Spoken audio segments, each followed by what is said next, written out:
Hey guys, welcome to Miss Melina. My name is Melina and I'm your host. You can follow me on Twitter at MissMelina7. Today I'll be discussing how the Toronto Raptors elected Scottie Barnes in the fourth NBA draft pick over Jalen Suggs.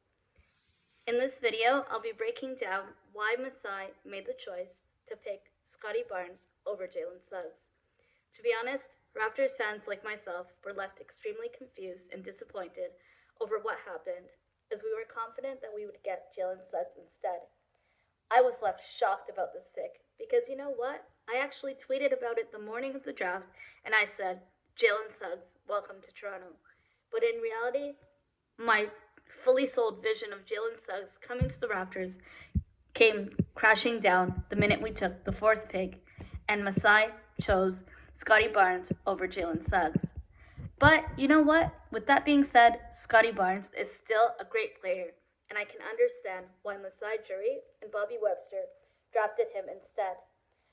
Masai Ujiri likes to take risks, and maybe it's a risk for us, but not a risk for them. They've looked at the player for a number of years, in some cases, and zoomed in, choosing Scottie Barnes as a long-term investment for 3 to 4 years to become the best player available. At the time, they truly believed Suggs was not the best player to fit our roster.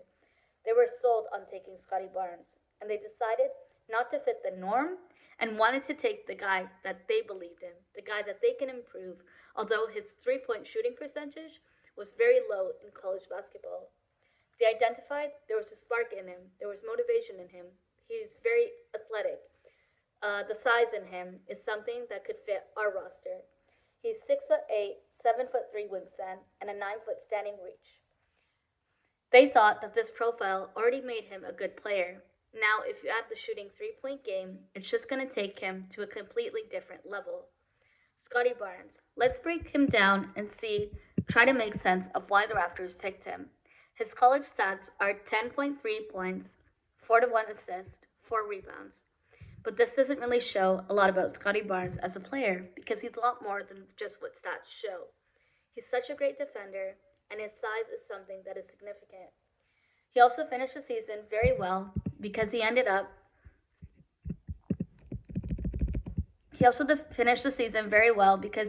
up as a bench player and worked himself into a bigger role with Florida State, where he was drafted from.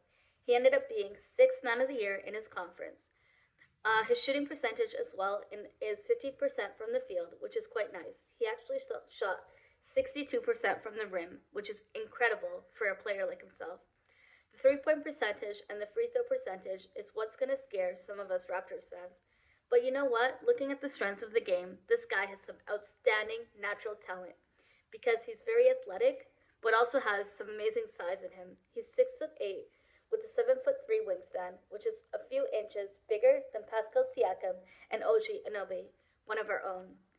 And you know what? In their pre-draft workouts, Pascal Siakam and OG Anunoby were under 7 feet, and Scottie Barnes has a standing reach of 6'9", which is actually higher than both Siakam and OG Anunoby, who had an 8'11" reach in their pre-draft workout.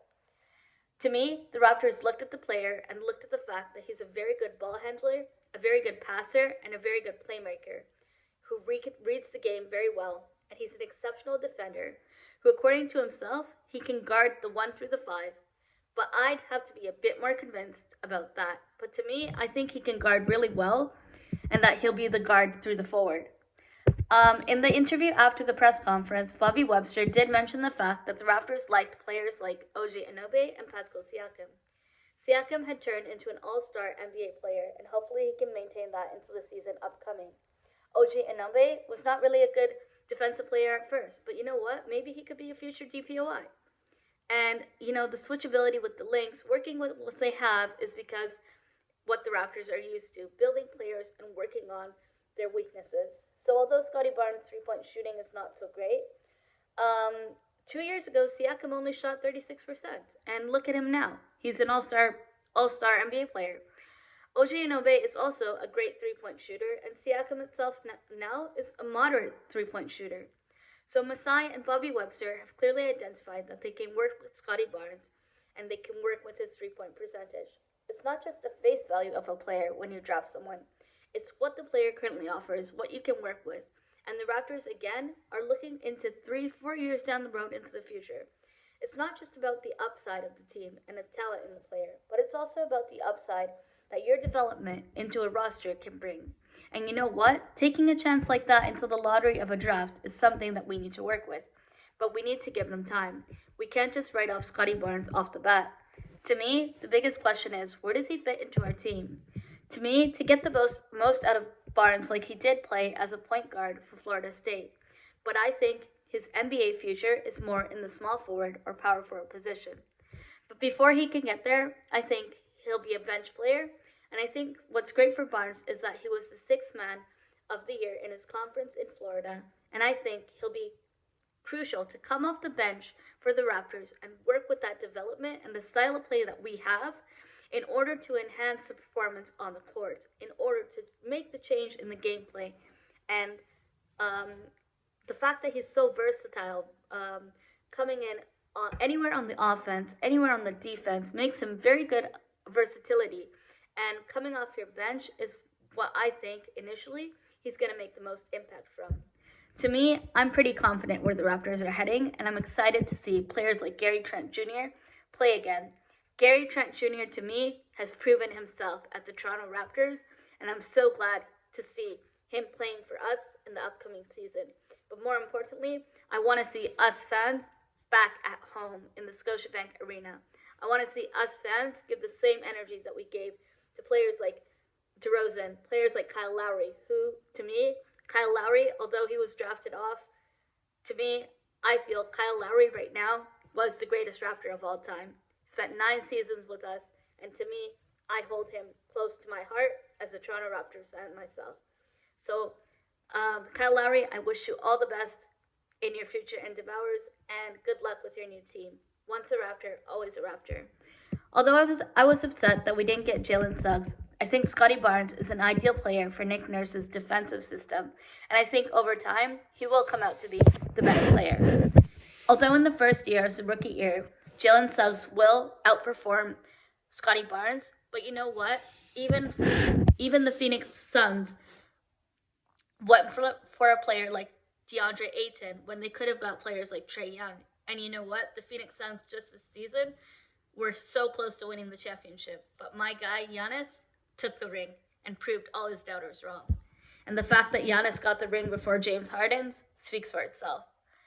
As a Toronto Raptors fan myself, even though Scottie Barnes wasn't the pick I initially wanted, I will give him time, and I will give Masai Ujiri the utmost support for the future of the franchise and the future of the player that we just drafted and welcomed home.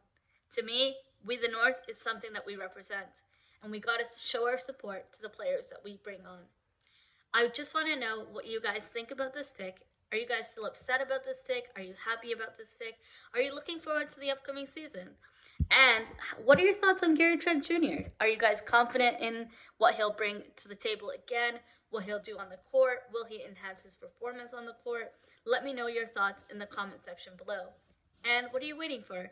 If you guys have listened so far and not subscribed already, be sure to check the subscribe button down below and check out my other videos. I'll be bringing you NBA content of players that I want to talk about, player profiles, and also, as always, home of the Raptors content. Because like yourself, who may be watching this video, I'm a basketball fan myself, but more importantly, I'm a Toronto Raptors fan, and I trust Masai Ujiri in this process of rebuilding the Raptors to enhance our roster and to become a competing team once again.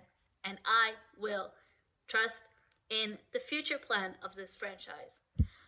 Thank you so much for watching this video, and if you haven't already left a like on this video, what are you waiting for? Be sure to leave a like, make sure to subscribe to my channel, and check out my other videos on my channel. You'll see content like football, content about the Euros, content about Arsenal, and I'll be bringing you NBA content right here. So don't go anywhere. Stay tuned for my next video. And as always, take care of yourselves and take care of each other.